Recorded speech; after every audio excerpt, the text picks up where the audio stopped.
வணக்கம் and welcome to the show interesting info. May 11 இன்னைக்கு world belly dance டே அப்படின்னு சொல்லிட்டுங்க. அதாங்க இந்த இடுப்பெல்லாம் வளைச்சி ஆடுவாங்க தெரியுங்களா, அந்த டான்ஸ் தான். 19-20ஆம் நூற்றாண்டுகளில் எகிப்தில் வந்த படங்கள் மூலமாக பார்த்தீங்கன்னா வேர்ல்டு வைடில் பயங்கரமாக ஃபேமஸ் ஆக ஆரம்பிச்சிது. ஏன்னா ரொம்ப கவர்ச்சியான ஒரு நடனமாக நம்ம எல்லாம் பார்க்க ஆரம்பித்தோம். ஸோ அப்படிப்பட்ட இந்த டான்ஸ் வந்து எகிப்தில் ராக்ஸ் பேல்டி அப்படின்னு சொல்லிட்டு இதுக்கு ஒரு பேர் வச்சுருக்காங்க. இது எப்போ எப்படி உருவாச்சு அப்படின்றதுக்கான சரியான வரலாறுகள்லாம் இல்லை. ஆனால் இந்த டான்ஸை பொறுத்த வரைக்கும் பார்த்தீங்கன்னா அவங்களுடைய மத விழாக்கள்லாம் இருந்திருக்கு அப்படின்னு சொல்லிட்டு நிறைய குறிப்புகள்லாம் இருக்குதுங்க. ஒட்டமோன் பேரரசு இருந்தப்போ பெண்கள் வந்து இந்த நடனம் ஆடி அவங்கள பார்க்குறது அப்படின்ற ஒரு கான்செப்ட் வச்சு நம்ம ஊரில் இந்த பரதநாட்டியம் ஆடி வச்சு பார்ப்பாங்களா, அந்த மாதிரியான ஒரு விஷயம். அதுக்கப்புறம் சுல்தான்கள் வந்ததுக்கப்புறம் பார்த்தீங்கன்னா குழந்தைகள் வந்து டான்ஸ் ஆடுறது அப்படின்ட்டு இதுக்கு வந்து பாலின வேறுபாடுலாம் கிடையாதுங்க. ஆம்பளைங்களும் ஆடுவாங்க, பெண்களும் ஆடுவாங்க. ஆனால் நம்ம மோஸ்ட்லி பெண்கள் ஆடுறதே ரசித்து பார்க்கறதுனால அது பெண்களுடைய டான்ஸாக நம்ம பார்த்துனுக்கிறோம். அண்ட் அடுத்தபடியாக பார்த்தீங்கன்னா இது வந்து அரேபியாவினுடைய புலம்பெயர்ந்த மக்கள் வந்து அல் ஹைடிக் அப்படின்னு சொல்லிட்டு ஒரு இசை இருக்குது. இந்த இசையோட ஒரு ஒன்றிய சேர்ந்த ஒரு நடனமாக ஒரு அமைப்பாக நிகழ்வாக தான் பார்த்தீங்கன்னா இது அவங்களுமே வச்சுருந்துருக்காங்க. 1870 பார்த்தீங்கன்னா ஷஃபிகா அல் கிஃப்டியா அப்படின்ற ஒரு பர்சன், இவங்க பயங்கர ஃபேமஸான எகிப்து டான்ஸராக இருந்தாங்க. அது மூலமாக பார்த்தீங்கன்னா இன்னுமே அது ஃபேமஸ் ஆரம்பிச்சுது. துருக்கியில் இது வந்து ஓரியன்டல் டான்ஸ் அப்படின்னு சொல்லிட்டு இதுக்கு பேர் வச்சுருக்காங்க. இப்படி வேர்ல்டு வைடில் பல பகுதிகளில் பல பேர்களில் இது இருந்தாலுமே கூட இந்த டான்ஸுக்குன்னு சொல்லிட்டு ஒரு பெரிய கூட்டமும் ஒரு பெரிய ரசிகர் பட்டாளமும் இருக்கிறாங்க. அப்படிப்பட்ட அந்த டான்ஸை கொண்டாடுறதுக்காக உருவாக்கப்பட்ட ஒரு தினம் தான் இதுவும். யார் எப்போ எப்படி உருவாக்கணும்னு தெரியலங்க. ஆனால் 2013 அப்படி இந்த இணையத்தின் மூலமாக அப்படியே வளம் வந்துருக்குது. இந்த டான்ஸை வந்து ஒரு ஆரோக்கியமான ஒரு நடனம் அப்படின்ட்டு கூட குறிப்பிடுறாங்க. எல்லா நடனமும் ஆரோக்கியம் தான், பட் இந்த நடனத்தை ஏன் அப்படி சொல்கிறாங்கன்னா எல்லாராலையும் இதை ஆடிட முடியாது, இது ஒரு கடினமான ஒரு நிகழ்வு அப்படின்றனால ஒரு லேசான உடல்வாகு கொண்டவங்களால மட்டும்தான் இது ரொம்ப பர்ஃபெக்டாக வந்து ஆட முடியும் அப்படின்ற ஒரு விஷயம் இருக்குல்ல. ஸோ அதனால் இது வந்து ஒரு ஆரோக்கியமான நடனம் அப்படின்ற மாதிரி நிறைய குறிப்புலாம் இருக்குதுங்க. இப்படி ஆதி காலத்துலேருந்து இருக்கக்கூடிய நடன கலையை கொண்டாடணுன்றதுக்காகவும் பார்க்குற பார்வையாளர்கள்லாம் கவர்ந்து இழுக்கிற அளவுக்கு பயங்கரமான ஒரு தனித்துவம் வாய்ந்த ஒரு கலையை கொண்டாடுறதுக்காக உருவாக்கப்பட்ட ஒரு தினம் தான் பார்த்தீங்கன்னா வேர்ல்டு பெல்லி டான்ஸ் டே அப்படின்னு சொல்லிட்டு ஒரு டேவை வந்து மே மாதத்தினுடைய 2வது சனிக்கிழமை வந்து செலிப்ரேட் பண்ணுறாங்க இந்த வருஷம் மே 11.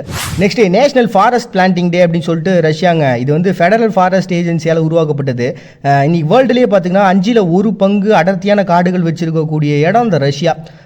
இந்த ரஷ்யாவை பொறுத்த வரைக்கும் லங்ஸ் ஆஃப் யூரோப் அப்படின்னே சொல்லுவாங்க. அந்த அளவுக்கு பயங்கரமான காடுகள்லாம் இருக்குது. இருந்தாலும் இந்த சீனாவை ஒட்டி இருக்கக்கூடிய பகுதிகளில் அதிகப்படியான காடுகள் அழிஞ்சிட்டு இருக்குன்னு சொல்லிட்டு வருத்தப்பட்டாங்க.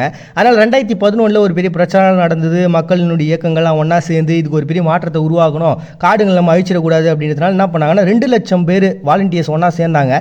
அதன் மூலமாக கிட்டத்தட்ட 25 மில்லியன் மரக்கன்றுகளை நட்டாங்களாம். உருவாக்கின ஒரு தினமாக தான் பார்த்தீங்கன்னா நேஷனல் ஃபாரஸ்ட் பிளான்டிங் டே அப்படின்னு சொல்லிட்டு ரஷ்யா செலிப்ரேட் பண்ணுறாங்க. இதே நாளில் பார்த்தீங்கன்னா நேஷனல் பிளான்டிங் டே அப்படின்னு சொல்லிட்டு மங்கோலியாவும் செலிப்ரேட் பண்றாங்கப்பா மே 11. நெக்ஸ்ட் வேர்ல்டு மைக்ரேட்டரி பேர்ட் டே அப்படின்னு சொல்லிட்டுங்க. இது வந்து ஐக்கிய நாடுகளினுடைய சபையில் இருக்கக்கூடிய சுற்றுச்சூழல் பாதுகாப்பு திட்ட அமைப்பால் வந்து உருவாக்கப்பட்டது. 2006 பார்த்தீங்கன்னா WMPDன்ற இந்த அமைப்பானது உருவானதுக்கு அப்புறம் என்ன பண்ணாங்கன்னா 3000 வருஷங்களுக்கு முன்னாடி அரிஸ்டாட்டல் அப்புறம் புக் ஆஃப் ஜாவா அப்படின்னு சொல்லிட்டு நிறைய விஷயங்களில் நிறைய இடங்களில் இந்த மைக்ரேஷன் ஆகக்கூடிய இந்த பேர்டை பற்றியான குறிப்புகள்லாம் நிறைய இருக்குது. ஆனால் டெக்னாலஜிலாம் வளர்ந்ததுக்கப்புறம் நம்ம இப்போ செயற்கைக்கோள்லாம் வச்சு எங்கெங்கெல்லாம் போயினுக்குது வந்துனுக்குது இந்த பறவைங்க அப்படின்னு சொல்லிட்டு நம்ம நிறைய விஷயங்களை பார்த்துன்னு இருக்கோம். இது வந்து பார்த்தீங்கன்னா அப்போவே இது பற்றியான குறிப்புகள்லாம் அவங்க வச்சிருக்குதுன்ற ஒரு ஆச்சரியமான ஒரு விஷயம் தான். அதுவும் பார்த்தீங்கன்னா இந்த ஐஸ்லாந்து கிரீன்லாந்து பகுதிகள்லாம் கூடு கட்டி வாழணுன்றதுக்காகவே பல மாதங்கள் ட்ராவல் பண்ணி 6 மாதம் வரைக்கும் ட்ராவல் பண்ணி பறவைங்கள்லாம் வந்துட்டு போயின்னு தான். ஸோ இந்த மைக்ரேஷன் அப்படின்றது இயற்கையினுடைய இயல்பான ஒரு நிகழ்வு. அது நம்ம வந்து எந்த விதத்துலையும் இயற்கையை அழிச்சு நமக்கு எடுத்துடக்கூடாது அப்படின்ற ஒரு கான்செப்டுக்காகவும். அதே மாதிரி டெர்ன் அப்படின்னு சொல்லிட்டு ஒரு பறவை இருக்குதுங்க. 3 வருஷத்துக்கு ஒரு தடவை வந்து 48,700 கிலோமீட்டர் ட்ராவல் பண்ணி இந்த மைக்ரேஷன்ற ஒரு விஷயத்தை பண்ணிக்கிட்டு இருக்குதான். ஸோ அப்படிப்பட்ட இந்த பறவைகளுடைய வாழ்வாதாரத்தையும் அதுங்களுடைய இயல்பான அந்த வாழ்க்கையை நம்ம கெடுத்துடக்கூடாது அப்படின்றதுக்காகவும் அதுக்கு என்னென்னலாம் வழிகள் பண்ணலாம் அப்படின்னு சொல்லிட்டு உருவாக்கப்பட்ட ஒரு தினம் தான் பார்த்தீங்கன்னா வேர்ல்டு மைக்ரேட்டரி பேர்ட் டே அப்படின்னு சொல்லிட்டு ஒரு டே வந்து செலிப்ரேட் பண்ணுறாங்க மே 11. நெக்ஸ்ட் நேஷனல் மைல்ஸ் வீக்கெண்ட் டே அப்படின்னு சொல்லிட்டுங்க. இங்கிலாந்து நெதர்லாந்தில் பயங்கரமான செலிப்ரேஷன் போயிருக்கு. அதில் நெதர்லாந்தை பொறுத்த வரைக்கும் பார்த்தீங்கன்னா 1850 கிட்டத்தட்ட 10,000க்கும் மேற்பட்ட இந்த காற்றாலைகள்ன்றது இருந்திருக்கு. ஏன்னா அப்போ அந்த சமயத்தில் இந்த காற்றாலைகள்ன்றது பெரிய விஷயம் இல்லை. இப்போ தான் பயங்கர டெக்னாலஜிலாம் உருவாச்சு, நம்ம அணுசக்திகள்லாம் கொண்டு வந்துட்டோம், அதனால எலக்ட்ரிக் பவர்லாம் பயங்கரமாக எடுத்துடுறோம். பட் ஆனால் அப்போ வந்து பார்த்தீங்கன்னா இந்த மாதிரியான விஷயங்கள் மூலமாக அவங்க எடுத்துருந்தாங்க. ஸோ அது அவங்க நாட்டினுடைய ஒரு பெரிய பொருளாதாரத்துக்கு ஒரு பெரிய லெவலில் பங்கு கொடுத்த ஒரு விஷயமா இருக்குது. அதனால தான் பார்த்தீங்கன்னா அதை செலிப்ரேட் பண்ணுறதுக்காக உருவாயிடுச்சு. பட் ஆனால் இப்போ வந்து அந்த 10,000க்கும் மேற்பட்ட அந்த காற்றாலைகள் இருந்தது இன்றைக்கி வெறும் ஒரு 100 கணக்கில் தான் இருக்குது. பட் இருந்தாலும் அதை வந்து என்ன பண்ணுறாங்கன்னா ஒரு பார்வையாளர்களுக்கு பார்க்குறதுக்கான ஒரு ஓப்பன் ஸ்பேஸாக கொடுத்துட்றாங்க. ஸோ நிறைய பேர் என்ன பண்ணுறாங்கன்னா அந்த சைக்கிளிங்லாம் பண்ணிட்டு வந்து இந்த வீக்கெண்டை செலிப்ரேட் பண்ணுற ஒரு பிளேஸாகவும் ஒரு சுற்றுலா தலமாகவும் அதை மாற்றிட்டாங்கப்பா. அப்படி இந்த அவங்களுடைய பாரம்பரியமாக இதுக்கு முன்னாடி அவங்களுடைய வாழ்க்கையில் ஒரு பெரிய தாக்கத்தை ஏற்படுத்தின இந்த காற்றாலைகள்லாம் கொண்டாடுறதுக்காக உருவாக்கப்பட்ட ஒரு தினம் தான் பார்த்தீங்கன்னா நேஷனல் மைல்ஸ் வீக்கெண்ட் டே அப்படின்னு சொல்லிட்டு இங்கிலாந்து நெதர்லாந்துலாம் செலிப்ரேட் பண்ணுறாங்க இந்த 2வது சனிக்கிழமை மே மாதத்தில் இந்த வருஷத்தில் மே 11.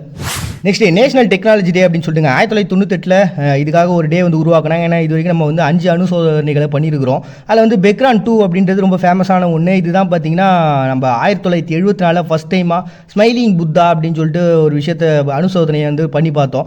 அதன் மூலமாக பார்த்தீங்கன்னா உலக நாடுகளுக்கு நாங்களும் கெத்துதா அப்படின்னு சொல்லக்கூடிய ஒரு விஷயமா தான் இருந்தது. அட் த சேம் டைம் பார்த்தீங்கன்னா அதுக்கப்புறம் 1994 மறுபடியும் ஒரு 3 அனுசோதனைகளை பண்ணோம். ஸோ இப்படி அந்த அனுசோதனைகள் பண்ணதெல்லாம் நினைவு கூறணும் அப்படின்றதுக்காக அட் த சேம் டைம் பார்த்தீங்கன்னா ஆசிய பகுதிகளிலே அணுசக்திகள் பண்ண முதன்மையான நாடுகளில் இந்தியாவுமே ஒன்று. எதுக்காக இந்த அணுசோதனைகள்லாம் பண்ணாங்க, இது எதுக்காக கொண்டாடணும் அப்படின்னா, இப்போ இந்த உலகத்தோடு நம்ம வந்து உறவாடி இருக்கணும் அப்படின்னா சும்மா நாங்களாம் நல்லவங்க ரொம்ப அமைதியானவங்க அப்படின்னு சொல்லிட்டே இருந்தால் மட்டும் முடியாது. ஈஸியாக அடுத்தவங்க வந்து நம்மளை ஆக்கிரமிச்சுட்டு போயிடுவான்.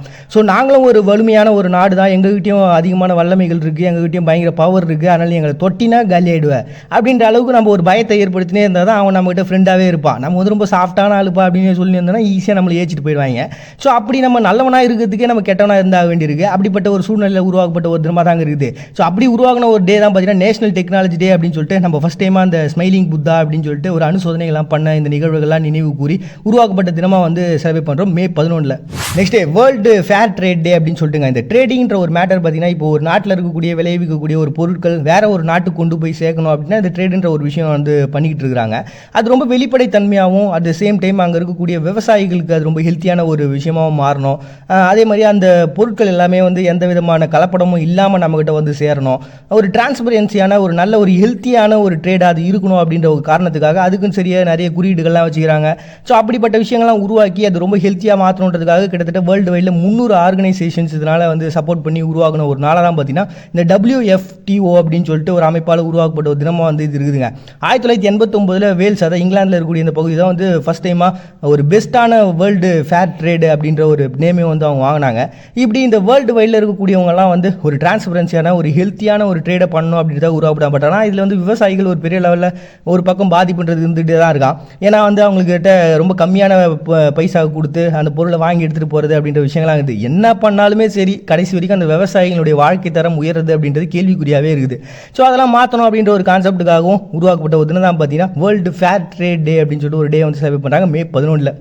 ஒருத்தனுடைய பிறப்பின் சூழ்நிலையினுடைய பாகுபாடு அவனுடைய குணத்தாலையும் அவனுடைய திறமைகளாலையும் மறைக்கப்படும் இல்லை மாற்றப்படும். ஆனால் இப்போ அது பணத்தால் மாறிக்கிட்டு இருக்கிறது வேதனையான ஒன்றா தான் இருக்குது. மறுபடியும் எல்லாரும் நாளைக்கு வந்து சந்திக்கிறாரு. உங்கள்கிட்ட நான் அவங்க பண்ண நீங்கள் பார்த்துட்டு இருக்கீங்க. இந்த நிகழ்ச்சி இன்ட்ரெஸ்டிங் இன்ஃபோ.